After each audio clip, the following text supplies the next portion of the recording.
창세기 백문백답, 창세기의 네 번째 톨레도트 노아 내력 개관. 여러분의 구독, 좋아요, 알림, 댓글은 이 사역에 큰 힘이 됩니다. 안녕하세요, 김홍석입니다. 오늘부터는 노아의 내력에 대해서 살펴보려고 합니다. 본문은 창세기 6장 9절부터 9장 29절까지가 이 노아 톨레도트에 대한 내용인데요. 창세기 기록이 전체가 11개 톨레도트로 구성되어 있지 않습니까? 11개의 톨레도트 얼개 중에서 네 번째 톨레도트에 해당합니다. 세 번째 톨레도트, 아담의 톨레도트에서는 아담의 계보가 나왔고 가인의 계보가 나왔고요. 그러면서 마지막에 어떻게 됐냐면 사람들이 타락했다. 그래서 죄악이 너무 부패해가지고 하나님께서 물심판을 하시기로 결심하셨다는 것까지가 바로 세 번째 톨레도트였고, 이 네 번째 톨레도트, 노아 톨레도트에서 이제 노아 홍수가 어떻게 진행되었는지, 그 후에 어떻게 되었는지 이런 사연들을 담아내고 있습니다. 본문 톨레도트의 구조를 크게 보면요, 두 개의 열린 문단으로 구성이 되어 있습니다. 창세기 6장 9절부터 9장 17절까지 이렇게 해서 하나의 열린 문단이 이루어져 있고, 그 다음에 창세기 9장 18절부터 29절까지가 또 하나의 열린 문단입니다. 첫 번째 열린 문단은요, 또 하나, 둘, 셋, 넷, 다섯 개의 닫힌 문단으로 구성이 되어 있죠. 이것은 이제 진행하면서 또 살펴보도록 할게요. 일단 이 톨레도트 내용은요, 전체가 교차 대칭 구조를 갖고 있습니다. 내용을 쉽게 기억하고 또 효과적으로 다른 사람들에게 전달할 수 있고요. 그러면서 그 의미를 강조하고 있는 이런 의미를 갖고 있습니다. 근데 이 전체 이 사건이 어떻게 진행되었는가를 보면 하나님의 통제 안에 있다라고 하는 것을 우리가 우선 느낄 수 있는데요. 왜냐하면 이 사건들이 이제 교차 대칭 구조를 갖고 있으면서 맨 가운데 중심에는 뭐가 있냐면 하나님이 기억하사라고 하는 창세기 8장 1절 말씀이 있거든요. 이 말씀을 중심으로 해서 전체가 대칭 구조를 이루고 있습니다. 이게 실제 사건이 이렇게 대칭 구조로 일어났다는 것이고, 그 대칭 구조에 일어난 사건을 대칭 구조적으로 기록한 거죠. 하나님이 기억하사, 창세기 8장 1절, 이 말씀은 이제 자카르라는 단어인데요. 이 단어는 마음에 뚜렷이 새겨서 항상 마음 깊이 간직하고 계셨다, 한시도 잊지 않고 늘 생각하면서 지켜주셨다, 이런 의미를 담고 있는 단어입니다. 그래서 늘 생각하셨다 이 단어인데, 그러니까 8장 1절에 보면 하나님이 노아와 그와 함께 방주에 있는 모든 들짐승과 가축을 기억하사, 이 기억하사라는 단어가 이 전체 톨레도트의 중심에 있습니다. 이 말씀을 중심으로 어떻게 전개되어 있냐면 이렇습니다. 노아는 세 아들을 낳았다. 마지막에 마칠 때 어떻습니까? 노아의 이 세 아들로부터 사람들이 온 땅에 퍼지니라. 자, 그 다음에 이제 온 땅이 부패하여 포악함이 땅에 가득했다.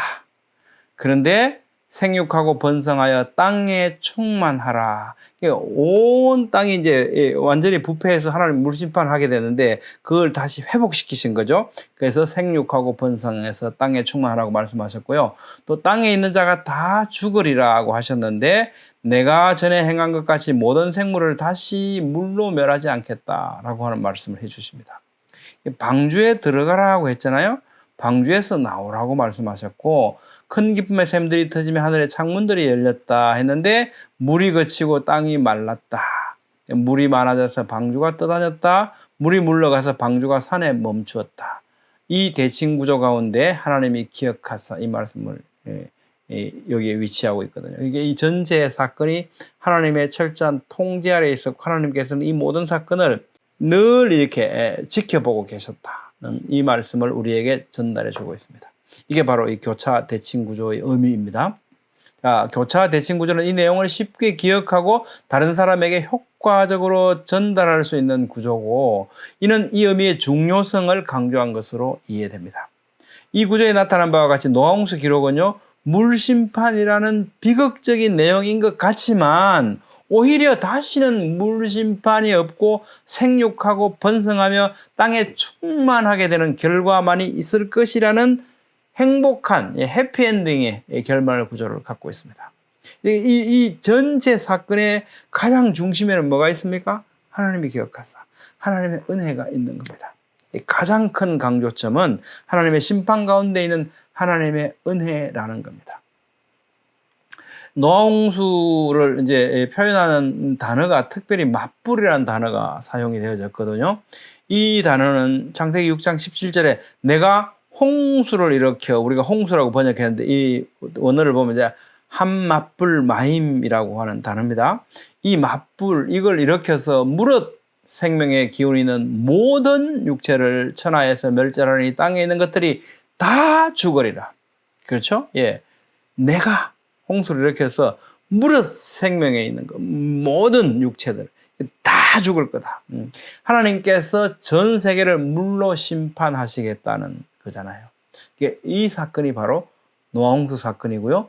이건 그러니까 여러 다른 홍수와는 다르죠. 그래서 이 단어를 특별히 맞불이라는 특정한 단어를 사용하고 있다는 겁니다.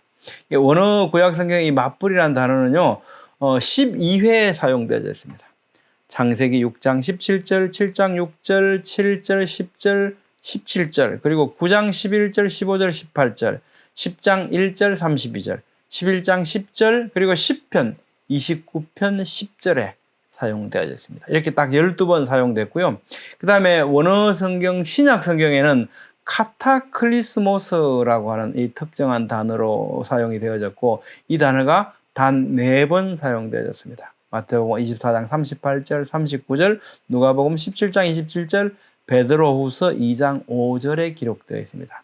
이 단어가 특별히 이렇게 구분되어서 사용된다는 것은 우리가 그냥 이렇게 우리말을 성경을 읽을 때 다 그냥 홍수로 들리지만 특별히 구분되어진 단어라고 하는 것에 또 의미가 있겠죠. 노아홍수, 그러면 노아홍수라는 용어를 한번 생각해 보시죠. 성경에는 홍수라는 단어가 매우 많이 등장하지만 노아홍수를 가리키는 단어는 창세기 방금 살펴본 6장 17절 내가 홍수를 이렇게 물어 생명의 기로 있는 모든 육체를 천하에 멸절하리니, 그래서 맞불이라는 특별한 단어로 기록되었다 했지 않습니까? 그럼 우리는 왜 이것을 노아 홍수라고 말할까요? 노아가 일으킨 홍수가 아니잖아요. 근데 노아 때 있었던 홍수인데 또 우리가 이렇게 말하는 것을 성경적인 근거를 한번 찾아볼 수 있습니다. 자, 우리가 노아 홍수로 부르는 이 사건은요, 노아 때 하나님께서 이 세계를 물로 심판하셨던 사건을 의미하는 것으로 통용하고 있고, 또 그 물의 출처가 단순히 하늘에서 많은 구름에 의해서 비 내린 게 아니고 모든 큰 기쁨의 샘들이 터지고 하늘의 창문들이 열려서 40주야 비가 쏟아져서 이 세상을 심판한 그 사건을 우리는 의미하는 거죠. 그래서 우리는 우리말로는 히브리어로 맞불이라고 하는 단어, 우리는 노아홍수라는 특정한 단어로 사용하고 있지 않습니까? 자, 성경에 삼위일체라는 말이 없거든요. 그런 단어 나오지 않습니다. 근데 우리는 뭔가 그 개념을 표현하기 위해서 삼위일체라는 단어를 만들어 쓰잖아요. 그런 것처럼 성경에 노아홍수 이런 단어가 직접적으로 이렇게 나와 있지는 않는 것 같죠. 그런데 이사야 54장 9절 말씀에는요, 이런 비슷한 단어가 있어요. 이사야 54장 9절, 이는 내게 노아의 홍수와 같도다. 내가 다시는 노아의 홍수로 땅 위에 범람하지 못하게 하리라 맹세한 것 같이, 이 말씀이 있는데요. 이 노아 홍수 두 번 있지 않습니까? 노아의 홍수. 이 두 번째 단어를 보시면 매 노아인데 가운데 뭐 짝대기 하나 있지 않습니까? 이 기호가 있죠. 이것이 합성어를 만드는 데 사용됩니다. 합성어가 됐다는 것은 하나의 특정한 단어로 사용하고 있구나 하는 걸 우리 알 수 있죠. 여기 뒤에 나오는 노아의 홍수, 매 노아어, 이거는 노아라는 이름, 이 단어와 마임이라고 하는 단어, 물, 호수, 바다, 샘물, 홍수 이런 의미를 가지고 있거든요. 이 단어가 매 사이에 마케퍼라고 부르는 이 표기가 있어가지고 이제 마임의 복수형 매와 노아 이 사이에 이 마케퍼가 있죠. 이 표시가 있어가지고 합성어가 되어 있다는 걸 볼 수 있습니다. 따라서 이사야 54장 9절 이 표현을 근거로 해서 우리는 이 특별하고 유일해적인 하나님의 물심판을 노아홍수라고 부른다라고 말할 수 있겠죠. 여러분 어떻게 생각하십니까? 오늘은 창세기의 네 번째 톨레도트 노아의 내력에 관한 서술적 전체 구조를 한번 봤고요. 노아홍수라는 용어가 어떻게 특별하게 사용되고 있는지를 살펴봤습니다. 다음 시간에 노아홍수 사건의 역사적 사실성에 대해서 살펴보겠습니다. 감사합니다.